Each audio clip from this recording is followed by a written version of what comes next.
ಎಲ್ಲ ಸುದ್ದಿಯ ಬಗ್ಗೆ ಮಾತನಾಡೋದಕ್ಕೆ ನಮ್ಮ ಜೊತೆ ನಮ್ಮ ರಾಜಕೀಯ ವಿಶ್ಲೇಷಕರಾದ ಪ್ರಶಾಂತ್ ನಾತು ಇದ್ದಾರೆ. Prashant, good morning, welcome to the show. Very good morning Bhavana ಅವರೇ. ಸೊ ಮೊದಲ ಸ್ಟೋರಿ ನೋಡ್ತಾ ಹೋಗೋಣ. ಇವತ್ತಿನಿಂದ ಮೋದಿ 3.0 ಸರ್ಕಾರದ ಮೊದಲ ಅಧಿವೇಶನ ಆರಂಭ ಆಗತ್ತೆ.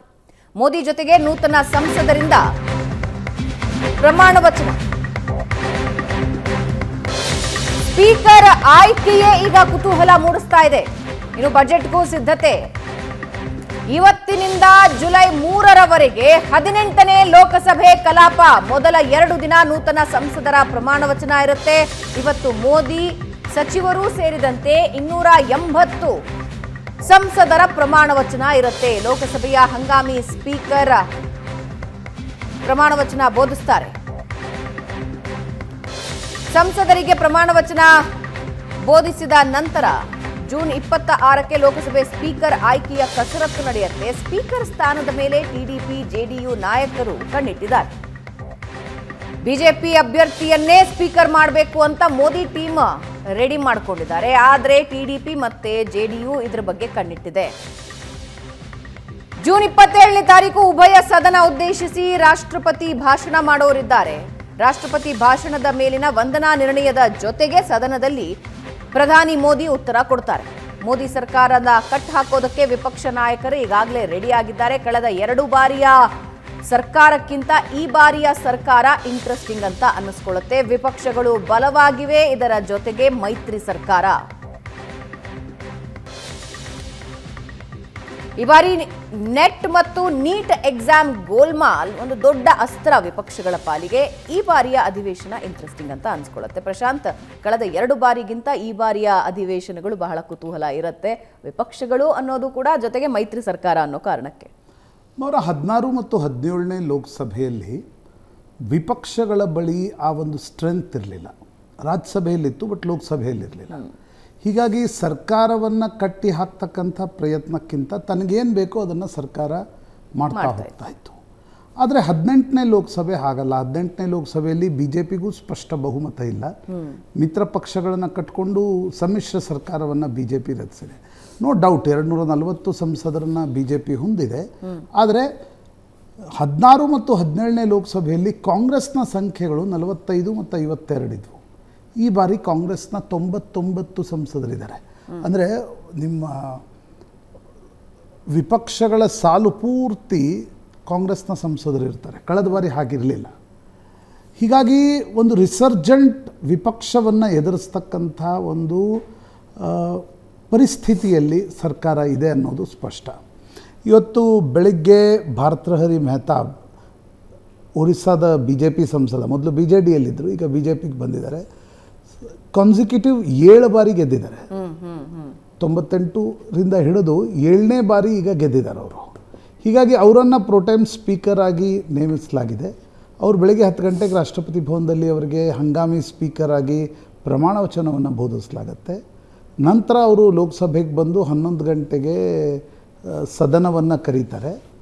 ಅದಾದ ಮೇಲೆ ಪ್ರಧಾನಮಂತ್ರಿ ನರೇಂದ್ರ ಮೋದಿ ಮತ್ತು ಕೇಂದ್ರ ಸಂಪುಟದ ಮಂತ್ರಿಗಳು ಮೊದಲು ಪ್ರಮಾಣ ವಚನವನ್ನು ಸ್ವೀಕರಿಸ್ತಾರೆ. ನಂತರ ಒಬ್ಬ ಪ್ಯಾನಲ್ ಆಫ್ ನೇಮ್ಸ್ಗಳನ್ನು ರಾಷ್ಟ್ರಪತಿಗಳು ನೇಮಿಸಿದ್ದಾರೆ. ಅದರಲ್ಲಿ ಸುದೀಪ್ ಬಂಡೋಪಾಧ್ಯಾಯ, ಕುನಕ್ಕುಡಿ ಸುರೇಶ್ ಇವರೆಲ್ಲ ಸೇರಿ 5 ಜನ ಇದ್ದಾರೆ. ಅವರಿಗೆ ಲೋಕಸಭಾ ಸ್ಪೀಕರ್ ಪ್ರಮಾಣ ವಚನವನ್ನು ಬೋಧಿಸ್ತಾರೆ. ನಂತರ ನಾಳೆ ಸಂಜೆಯವರೆಗೆ ಲೋಕಸಭೆಯ ಅಷ್ಟೂ ನವನಿರ್ವಾಚಿತ ಏನು ಸಂಸದರಿದ್ದಾರೆ ಅವರು ಪ್ರಮಾಣ ವಚನವನ್ನು ಸ್ವೀಕರಿಸ್ತಾರೆ. ಕೇಂದ್ರ ಮಂತ್ರಿಮಂಡಲದ ಪ್ರಮಾಣ ವಚನದಲ್ಲಿ ನಾವು ಬೇರೆ ಬೇರೆ ಭಾಷೆಗಳನ್ನು ನೋಡಲಿಕ್ಕೆ ಸಿಗಲ್ಲ ಪ್ರಮಾಣ ವಚನ. ಯಾಕಂದರೆ ಇಂಗ್ಲೀಷ್ ಅಥವಾ ಹಿಂದಿಯಲ್ಲಿ ಸ್ವೀಕರಿಸೋರು ಹೆಚ್ಚು. ಆದರೆ ಲೋಕಸಭೆಗೆ ಬಂದಾಗ ಕನ್ನಡದಲ್ಲಿ ಪ್ರಮಾಣ ವಚನ, ಬೇರೆ ಬೇರೆ ಭಾಷೆಗಳಲ್ಲಿ ಪ್ರಮಾಣ ವಚನವನ್ನು ಕೂಡ ನೋಡಬಹುದು. ನಂತರ 2 ದಿನಗಳ ಇದಾದ ಮೇಲೆ 3ನೇ ದಿನ ಸ್ಪೀಕರ್ ಆಯ್ಕೆ ಆಗುತ್ತೆ. ಯಾರು ಸ್ಪೀಕರ್ ಅಂತಕ್ಕಂಥದ್ರ ಬಗ್ಗೆ ಕುತೂಹಲ ಇದೆ.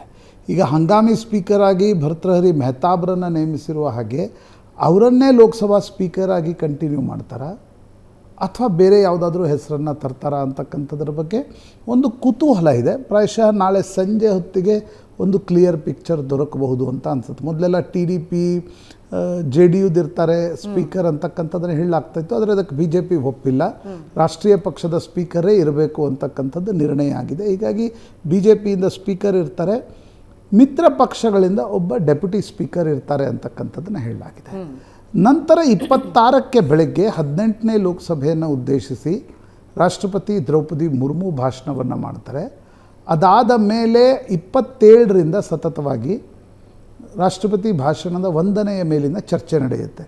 ಈಗ ಟ್ರಸ್ಟ್ ವೋಟ್ ಅಂದರೆ ಏನು ಅಂದರೆ ಪ್ರೆಸಿಡೆಂಟ್ ಅಡ್ರೆಸ್ಗೆ ಮೋಷನ್ ಆಫ್ ಥ್ಯಾಂಕ್ಸ್ ಮಾಡಲಾಗುತ್ತೆ. ಅದರ ಗೆದ್ದರೆ ಅದೇ ಸರ್ಕಾರಕ್ಕೆ ಒಂದು ರೀತಿಯ ಟ್ರಸ್ಟ್ ವೋಟ್. ಜುಲೈ 3ನೇ ತಾರೀಕು 2ನೇ ತಾರೀಕು ಲೋಕಸಭೆಯಲ್ಲಿ 3ನೇ ತಾರೀಕು ರಾಜ್ಯಸಭೆಯಲ್ಲಿ ಪ್ರಧಾನಮಂತ್ರಿ ನರೇಂದ್ರ ಮೋದಿ ರಾಷ್ಟ್ರಪತಿ ಭಾಷಣದ ವಂದನೆಯ ಮೇಲಿನ ಚರ್ಚೆಗೆ ಉತ್ತರವನ್ನು ಕೊಡ್ತಾರೆ. ನಂತರ ಪಾರ್ಲಿಮೆಂಟ್ ಒಂದು 20 ದಿನಗಳ ರಜೆ ಇದೆ. ಅದಾದ ಮೇಲೆ ಜುಲೈ 23ಕ್ಕೆ ಹೊಸ ಸರ್ಕಾರದ ಹೊಸ ಬಜೆಟನ್ನು, ಯಾಕಂದರೆ ಫೆಬ್ರವರಿಯಲ್ಲಿ ಲೇಖಾನುದಾನವನ್ನು 4 ತಿಂಗಳ ವೋಟ್ ಆನ್ ಅಕೌಂಟನ್ನು ನಿರ್ಮಲಾ ಸೀತಾರಾಮನ್ ತೆಗೆದುಕೊಂಡಿದ್ದರು. ಈ ಹೊಸ ಸರ್ಕಾರದ ಹೊಸ ಬಜೆಟ್ ಜುಲೈ 23ಕ್ಕೆ ಲೋಕಸಭೆಯಲ್ಲಿ ಮಂಡನೆ ಆಗಲಿದೆ. ಇವು ಕ್ಯಾಲೆಂಡರ್ ಆಫ್ ಇವೆಂಟ್ಸ್. ಆದರೆ ನಾನು ಆಗಲೇ ಹೇಳಿದಂತೆ ನೋಡಿ, ಈಗ ಪ್ರೋಟೆಮ್ ಸ್ಪೀಕರ್ ಬಗ್ಗೆ ವಿಪಕ್ಷಗಳು ಪ್ರಶ್ನೆಗಳನ್ನು ಎತ್ತಿವೆ.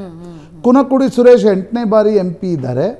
ಅವರನ್ನು ಪ್ರೋಟೆಮ್ ಸ್ಪೀಕರ್ ಆಗಿ ನೇಮಿಸಿದೆ. ಭಾರತಹರಿ ಮೆಹತಾಬ್ರನ್ನು ಯಾಕೆ ನೇಮಿಸಿದ್ರಿ ಅಂತಕ್ಕಂಥದ್ದು. ಅದಕ್ಕೆ ಸರ್ಕಾರದ ಕಡೆಯಿಂದ ಏನು ಉತ್ತರ ಬರ್ತಾ ಇದೆ ಅಂತಂದರೆ, ಇಲ್ಲ, ಕುನಕುಡಿ ಸುರೇಶ್ 2 ಬಾರಿ ಗ್ಯಾಪ್ ಆಗಿತ್ತು. 2004 ಮತ್ತು 2009 ಗ್ಯಾಪ್ ಆಗಿತ್ತು. ಹೀಗಾಗಿ ಭಾರತಹರಿ ಮೆಹತಾಬ್ ಏನಿದ್ದಾರೆ 98, 99, 4, 9, 14, 19, 24 ಸತತವಾಗಿ ಗೆಲ್ತಾ ಬರ್ತಾ ಇದ್ದಾರೆ. ಹೀಗಾಗಿ ಅವರನ್ನು ಪ್ರೋಟೆಮ್ ಸ್ಪೀಕರ್ ಆಗಿ ನೇಮಿಸಿದ್ದೀವಿ ಅಂತ ಇವತ್ತು ಬೆಳಗ್ಗೆ ಸ್ವಲ್ಪ ಗದ್ದಲ ಗಲಾಟೆಯನ್ನು ನಿರೀಕ್ಷಿಸ್ಬೋದು. ಇನ್ನೊಂದು ನೀವು ಹೇಳದಂತೆ ನೀಟ್ ಪರೀಕ್ಷೆ, ನೀಟ್ ಪರೀಕ್ಷೆಯ ಬಿಸಿ ನರೇಂದ್ರ ಮೋದಿ ಸರ್ಕಾರವನ್ನು ತಾಕ್ತಾ ಇದೆ.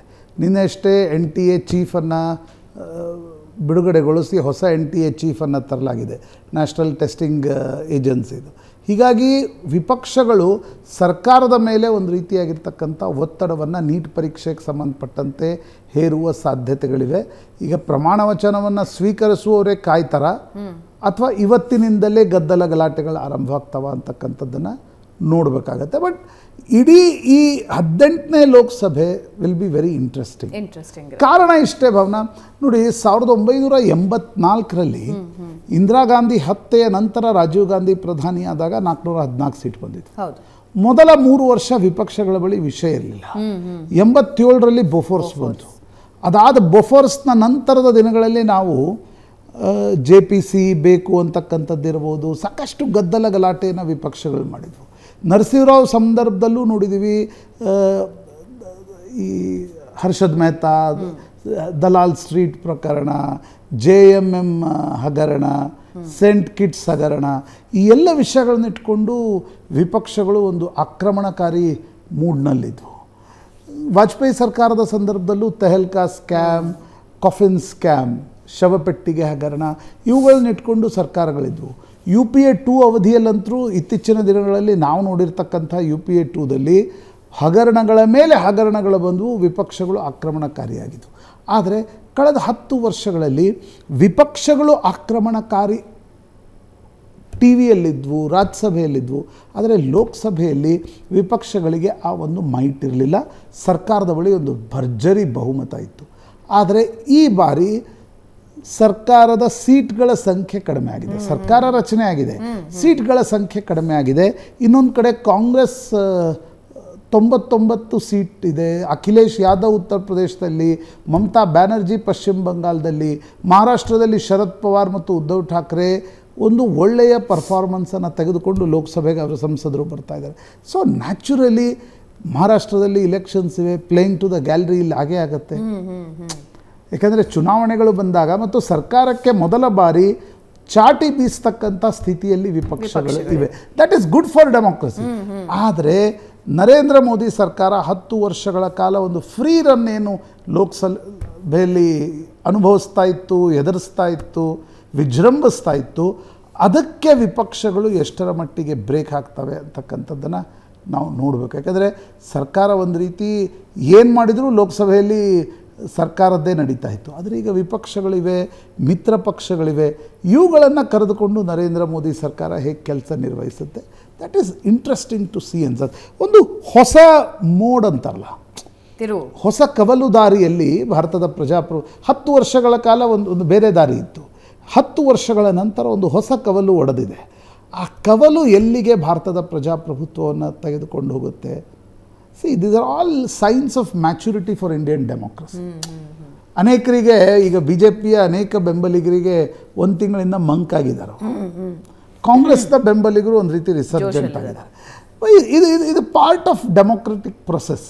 ಇದನ್ನು ಹೇಗೆ ಸರ್ಕಾರ ಎದುರಿಸುತ್ತೆ, ಯಾವ ರೀತಿ ಎದುರಿಸುತ್ತೆ, ಪ್ರಾಯಶಃ ಇವತ್ತು 11 ಗಂಟೆಯ ನಂತರ ಸ್ಪಷ್ಟವಾಗ್ತದೆ. ಆ್ಯಂಡ್ ಮೋದಿ ಆ್ಯಂಡ್ ಟೀಮ್ಗೂ ಕೂಡ ಈ ರೀತಿ ಮಿತ್ರ ಪಕ್ಷಗಳನ್ನು ಜೊತೆಗೆ ತಗೊಂಡು ಅವರನ್ನು ಕನ್ಸಿಡರ್ ಮಾಡಿ ಎಕ್ಸ್ಪೀರಿಯನ್ಸ್ ಅವರನ್ನು ಕೂಡ ವಿಶ್ವಾಸಕ್ಕೆ ತಗೊಂಡು ಮುಂದಕ್ಕೆ ಹೋಗೋದು ಫಾರ್ ದ ಫಸ್ಟ್ ಟೈಮ್ ಸವಾಲು. ಇದರ ಜೊತೆಗೆ ಮಿತ್ರ ಪಕ್ಷಗಳ ಜೊತೆಗೆ ಅಪೋಸಿಷನ್ಸ್ ಕೂಡ ತುಂಬಾ ಸ್ಟ್ರಾಂಗ್ ಆಗಿರೋದ್ರಿಂದ ಕತ್ತಿಯ ಮೇಲೆ ನಡಿಗೆ. 30 ವರ್ಷ ಸಮ್ಮಿಶ್ರ ಸರ್ಕಾರಗಳಿದ್ವು, 10 ವರ್ಷ ಏಕಪಕ್ಷೀಯ ಸರ್ಕಾರ ಇತ್ತು, 89ರ ನಂತರ ಸಮ್ಮಿಶ್ರ ಸರ್ಕಾರಗಳೇ ಇದ್ವು.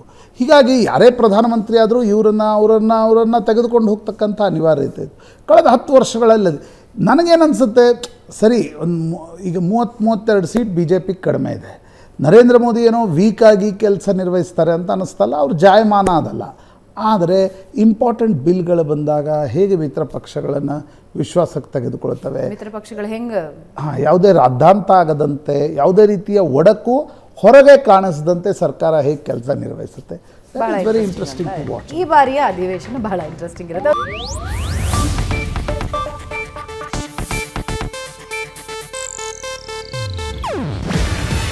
ಇದು ಏಷ್ಯಾನೆಟ್ ನ್ಯೂಸ್ ನೆಟ್ವರ್ಕ್ ಪ್ರಸ್ತುತಿ. ನೀವು ನೋಡ್ತಿದ್ದೀರಾ ಏಷ್ಯಾನೆಟ್ ಸುವರ್ಣ ನ್ಯೂಸ್.